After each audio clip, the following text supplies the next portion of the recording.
Right Uday Kiran, thank you for the updates. ప్రశ్న Raavan custody petition పై నేడు గన్నవరం కోర్టులో విచారణ జరగనుంది. దేశ వ్యతిరేక వ్యాఖ్యల కేసులో ఇప్పటికే రావణ్ రిమాండ్లో ఉన్నారు. కస్టడీ పిటిషన్ పై రావణ్ తరపు న్యాయవాదులు కౌంటర్ దాఖలు చేశారు. హైదరాబాద్ లోని రావణ్ ఇంట్లో పోలీసులు సోదాలు చేశారు. రావణ్ భార్య వాంగ్మూలం నమోదు చేశారు. ఆర్థిక లావాదేవీలపై విచారణ అవసరమని కోర్టుకు వినతి ఇచ్చారు. ఇక సోషల్ మీడియా ఖాతాల నిర్వహణపై దర్యాప్తు చేపట్టారు.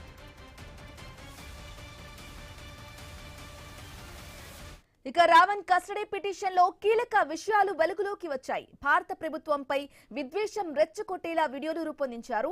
దేశ సార్వభౌమాధికారం, ఐక్యత, సమగ్రతకు భంగం కలిగించేలా వ్యాఖ్యలు చేశారు. నిషేధిత ఉగ్రవాద సంస్థలకు మద్దతుగా రెచ్చగొట్టేలా కంటెంట్ ఉంది. ఇక నిషేధిత మావోయిస్టు పార్టీకి మద్దతుగా వ్యాఖ్యలు చేశారు.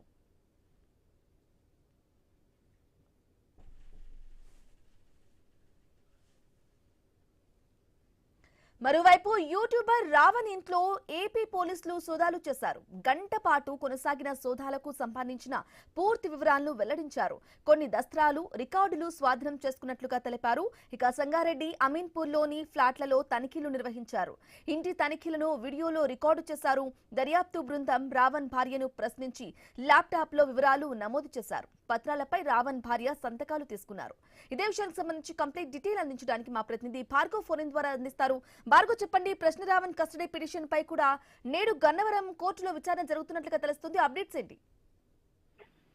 అటు ప్రధానంగా ఇప్పటికే రిమాండ్ లో ఉన్నటువంటి నెల్లూరు సెంట్రల్ జైల్లో ఉన్నటువంటి రావణ్ కు సంబంధించి కీలక అంశాలు ఒక్కొక్కటి కూడా వెలుగు చూస్తున్నాయి. ఇప్పటికే అటు ఏలూరు వేదికగా కూడా దళిత క్రిస్టియన్ సభలో డిప్యూటీ సీఎం పవన్ కళ్యాణ్ పై అనుచిత వ్యాఖ్యలు చేశారని తొలుత అరెస్టు కాబడినప్పటికీ ఆ తర్వాత అనేక వ్యవహారాల్లో ఆయన స్పందించిన తీరు, అనేక దేశద్రోహం సంబంధించినటువంటి వ్యాఖ్యలు చేసి అవి యూట్యూబ్ లో పెట్టడం, ఆ తర్వాత ప్రజల్లో శాంతి భద్రతలు విఘాతం కలిగించేలా ఉండడం అనేక రకాలుగా కూడా కేసులు నమోదైనవి. అంతేకాకుండా ప్రధానంగా చట్టవిరుద్ధ కార్యకలాపాలు నిరోధించారనేటువంటి ఉపా చట్టాన్ని కూడా గన్నవరం పోలీసులు నమోదు చేయడంతో ఆయన రిమాండ్ కు విధించడం జరిగింది. ఇప్పుడు రిమాండ్ కు విధించినప్పటికీ కూడా పోలీసు విచారణలో ఆయన పూర్తిగా సహకరించలేదని ప్రాథమిక విచారణలో ఎక్కడా కూడా, అంతేకాకుండా వారి నివాసాల్లో హైదరాబాద్ లో సోదాలు చేసినప్పుడు లభ్యమైనటువంటి వాటిపై కూడా పూర్తి విచారణ చేయాలంటే కనుక ఖచ్చితంగా తమకు కస్టడీకి ఇవ్వాలంటూ కూడా పోలీసులు కోరడం జరిగింది.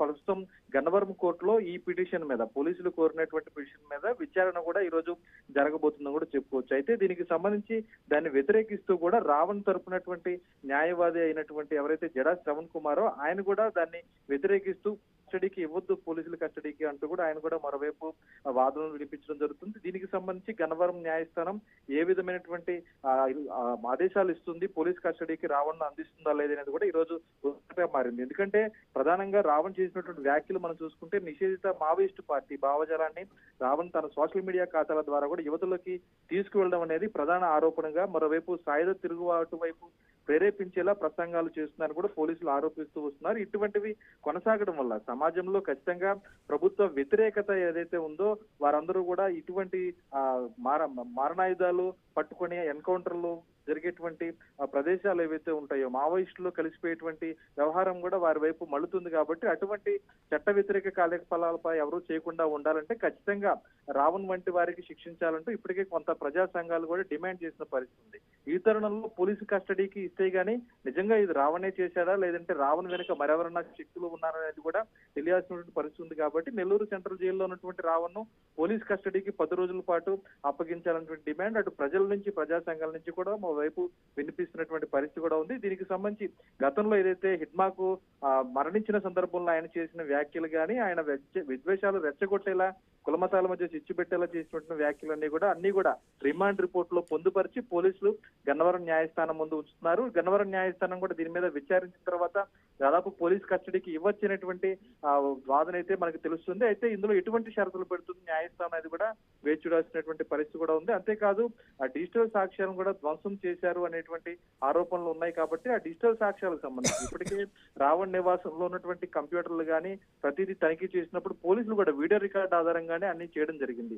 ఈ తరుణంలో ఆ డిజిటల్ సాక్ష్యాలు ఏమి ధ్వంసమయ్యాయి, ఎవరు ధ్వంసం చేశారు, దానికి వెనుకున్నటువంటి కారణం అనేది కూడా తెలుసుకోవాలంటే పోలీస్ కస్టడీకి ఖచ్చితంగా రావణ్ ఇవ్వాల్సినటువంటి పరిస్థితి ఉంది.